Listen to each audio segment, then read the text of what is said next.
Class 8 कैसे हैं बच्चों। उम्मीद है आप अच्छे से हैं और अपनी पढ़ाई अब आपने सीरियसली शुरू कर दी है। एग्ज़ाम के लिए अपनी प्रिपरेशन आपने शुरू कर दी है, ऐसी मुझे उम्मीद है, क्योंकि जल्द ही आपके एग्ज़ाम शुरू होने वाले हैं।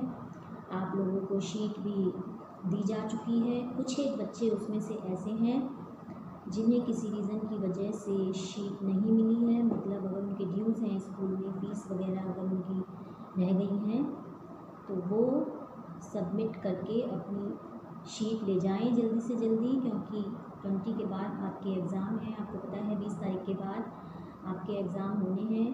डेट और टाइम टेबल आपको, डेट शीट जो है वो जल्दी ही मिल जाएगा, मैसेज आपको मिल जाएगा। तो आप लोग अपडेट रहिए। अपने मोबाइल में जो स्कूल के मैसेज आपके आते हैं चेक करते रहिए, उन पर ध्यान दीजिए। कोई भी मैसेज मिस नहीं होना चाहिए, ठीक है बच्चों।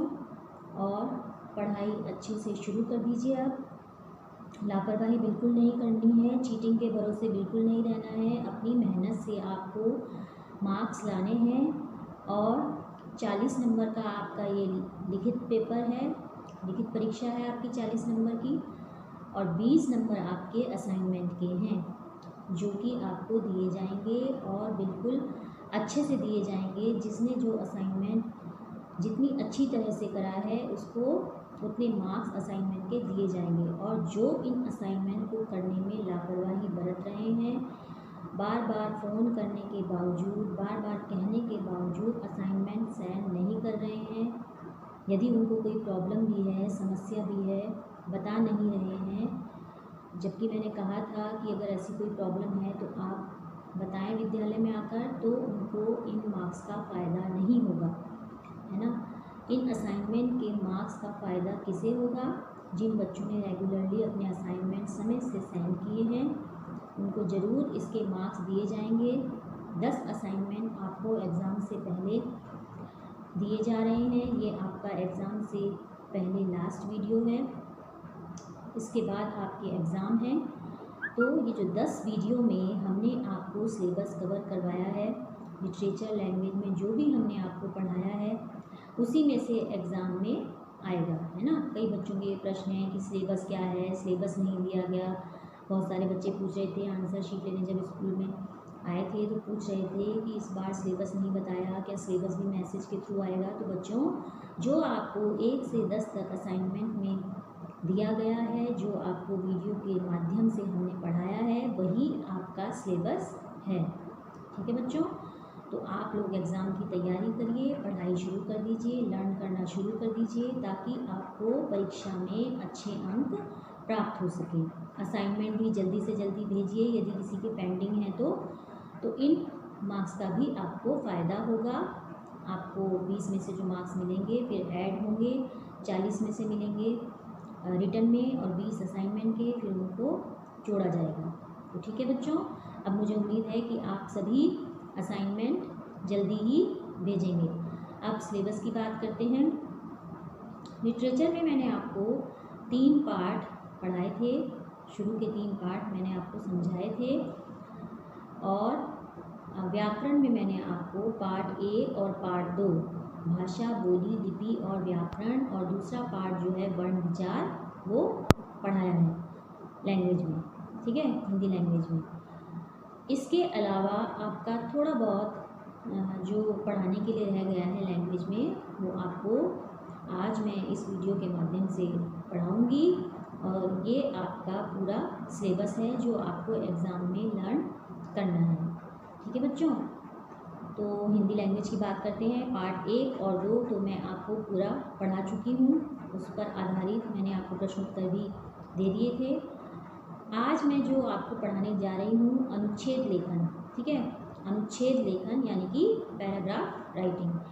आप लोग अपनी व्याकरण पुष्प पुस्तक का पृष्ठ नंबर 234 यानी कि 234 पेज निकालिए। इसमें दिया है अनुच्छेद लेखन, ठीक है बच्चों। अनुच्छेद लेखन आप लोगों ने 7th में भी पढ़ा, 6th में भी पढ़ा, 5 में भी पढ़ा, और बहुत ही छोटी क्लास से आप लोग अनुच्छेद लेखन पढ़ते आ रहे हैं। लेकिन अभी भी इस स्टेज में आकर कई सारे बच्चों को ये कन्फ्यूज़न रहता है कि निबंध भी इसी तरह का होता है, अनुच्छेद भी इसी तरह का होता है, आखिर इसमें अंतर है क्या। तो बच्चों, अनुच्छेद लेखन जो है उसका जो आकार है वो सीमित होता है। मतलब पैराग्राफ राइटिंग, यानी कि जैसे आप पैराग्राफ, आपको बोलते हैं ना, एक पैराग्राफ लिखो, 2 पैराग्राफ लिखो, आपको वर्ड लिमिट दी जाएगी इसमें, और ये इसका आकार जो है वो सीमित होता है। इसमें एक केंद्रीय भाव, यानी कि जो आपका सेंट्रल आइडिया है, इसमें केंद्रीय भाव या विचार का क्रमिक विस्तार होता है। ठीक है, उसका विस्तार होता है। आप सेंट्रल आइडिया लिखते हैं ना इंग्लिश में, तो उसका ये क्रमिक विस्तार होता है। अनुच्छेद का आकार सीमित होता है और यह अपने आप में पूर्ण होता है, लेकिन ये अधूरा नहीं लगता, अपने आप में ये पूर्ण होता है। जिस भी विषय पर आपको अनुच्छेद लिखने के लिए दिया जाता है, यदि आपको अनुच्छेद लेखन आता है तो ये अपने आप में पूर्ण लगता है, अधूरा नहीं लगता। निबंध से भिन्न अनुच्छेद लेखन में भूमिका या निष्कर्ष देने की आवश्यकता नहीं होती। जैसे हम लोग निबंध में प्रस्तावना लिखते हैं, अंत में निष्कर्ष लिखते हैं, इसमें उसकी आवश्यकता नहीं होती, इंट्रोडक्शन की आवश्यकता नहीं होती और ना ही इसमें निष्कर्ष की आवश्यकता होती है। सीमित शब्दों में एक विषय से संबंध विचारों को क्रमबद्ध रूप से लिखना ही अनुच्छेद लेखन है। मतलब लिमिटेड वर्ड्स में एक विषय जो आपको टॉपिक दिया है उससे संबंध अपने विचारों को क्रमबद्ध तरीके से लिखना ही अनुच्छेद लेखन है। अतः इसमें अनावश्यक प्रसंग या विस्तार से बचना चाहिए। इसमें जो है आपको अनावश्यक प्रसंग या विस्तार नहीं करना है। अनुच्छेद लेखन में अनावश्यक ही कुछ भी नहीं ऐड करना है अपनी तरफ से। अब अनुच्छेद लिखते समय आपको किन किन बातों का ध्यान रखना चाहिए? कुछ बातों का ध्यान अवश्य रखना चाहिए। जैसे अनुच्छेद का आरंभ, जब आप अनुच्छेद को लिखना शुरू करेंगे तो वो सीधा विषय से संबंधित होना चाहिए। इधर कहीं घुमाएंगे फिराएंगे नहीं, उसको सीधा जो आपका टॉपिक है उसी से आप लिखना शुरू करेंगे। वाक्य छोटे और एक दूसरे से जुड़े होने चाहिए। जो आपके सेंटेंस हैं, जो आप सेंटेंस लिखेंगे वो छोटे छोटे होने चाहिए और एक दूसरे से जुड़े हुए होने चाहिए। ऐसा ना लगे कहीं पर भी कि जैसे आप अलग अलग पॉइंट में इसको लिख रहे हैं। ये एक पैराग्राफ राइटिंग है, तो एक वाक्य जब आपने लिखा तो दूसरा वाक्य उस वाक्य से जुड़ा हुआ होना चाहिए।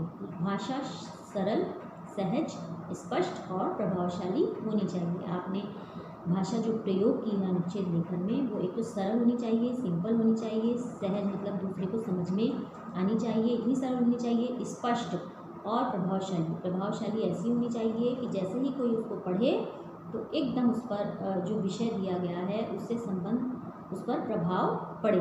ठीक है, लगभग 80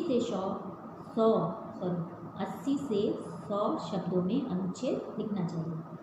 80 से 100 शब्दों के बीच अनुच्छेद को लिखना चाहिए। तो ये है आपका अनुच्छेद लेखन। इनमें कुछ बातों का आपको ध्यान रखना है। एक अनुच्छेद आपकी बुक से ही मैं आपको उदाहरण के तौर पर समझा देती हूँ कि किस तरह से अनुच्छेद लिखा जाता है। देखिए, बहुत सारे अनुच्छेद आपकी बुक में दिए हैं, तो मैं इसमें से एक अनुच्छेद ले रही हूँ। मैं नदी हूँ। मैं नदी हूँ के ऊपर आपको 80 से 100 शब्दों में एक अनुच्छेद लिखना है। तो किस तरह से लिखेंगे? मैं नदी हूँ, यानी कि मैं एक नदी हूँ, इस तरह से मुझे अनुच्छेद शुरू करना है। तो चलिए शुरू करते हैं। मैं नदी हूँ, पहाड़ों की बेटी, उनकी गोद में इठलाती, हंसती खेलती उछलती कूदती, कोई रोक नहीं, कोई बंधन नहीं, स्वच्छंद विचरण करती, चल दी मैदानों की ओर। पत्थरों को धकेला, चट्टानों को फोड़ा, पर चलना ना छोड़ा। चलते रहना ही तो मेरा स्वभाव है। मुझे अपने लक्ष्य तक पहुंचना है। मुझे लाखों करोड़ों की प्यास बुझानी है। खेतों में हरियाली लानी है। मेरा स्वच्छ निर्मल जल पाने के लिए सब लालायित रहते हैं। मतलब मेरा जो पानी है स्वच्छ निर्मल, उसे पाने के लिए सब उत्सुक रहते हैं, लालायित रहते हैं। बस उतर आई मैदानों में, लोगों ने बढ़कर स्वागत किया, आरती उतारी, फूल चढ़ाए, मेरे सुंदर रूप की पूजा की। मेरे किनारे तीर्थ बने, नगर बसे, गांव बसे, उद्योग बने।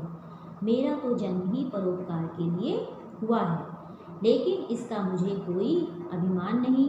कभी कभी मैं सोचती हूँ कि मैंने जिन पर उपकार किया वे मेरे साथ क्या कर रहे हैं? क्या मुझे कुरूप बना रहे हैं? गंदे नालों का पानी, कल कारखानों का गंदा विषैला पानी, कूड़ा कचरा, अध जले मुर्दे मुझ में बहाकर वे मेरे निर्मल जल को प्रदूषित कर रहे हैं। मैं तो यह सब झेलकर भी निरंतर गतिशील हूँ, मतलब इतना सब झेलने के बाद भी मैं निरंतर चलती जा रही हूँ। मनुष्य तो स्वयं अपने पैरों पर कुल्हाड़ी मार रहा है। मैं तो सागर की बाहों में समा जाऊंगी, पर इतना अवश्य कहना चाहूँगी कि स्वच्छ सुंदर रूप में ही अपने लक्ष्य तक पहुँचने में मेरी सहायता करें। तो बच्चों देखा आपने ये अनुच्छेद, मैंने एक एग्जाम्पल दिया आपको, आपकी बुक में से पढ़ाया, मैं नदी हूँ। तो कहीं पे भी ऐसा नहीं लगा कि सेंटेंस जो हैं एक दूसरे से अलग हैं, एक दूसरे से जुड़े हुए हैं। बहुत ही सीमित आकार है, एक पैराग्राफ में इसको समाया है मैं नदी हूँ को, और सारी बातें इसमें कवर की गई हैं। मतलब आप में इसमें एक स्वतंत्रता है लिखने की, लाभ लिखें, उसकी हानि लिखें, नदी के बारे में लिखें, क्या कहना चाहते हैं नदी के बारे में, नदी कैसी होती है, और भाषा भी सरल है, सहज है, प्रभावशाली भी है, मन को छूती है। तो इसी तरह से आपको अनुच्छेद लिखना है। आपकी बुक में ये कुछ अनुच्छेद दिए गए हैं, इनको पढ़िए, समझिए, तो आपको पता चलेगा कि अनुच्छेद कैसे लिखते हैं। तो आपको अनुच्छेद समझ में आ गया होगा। अब दूसरे सिलेबस की बात करते हैं। अनुच्छेद लेखन मैंने आपको पढ़ाया। आपका यहाँ शुरू में, बुक के शुरू में सूची दी गई है, इंडेक्स सूची दी गई है, विषय सूची, जिसमें आपको चैप्टर दिए हैं।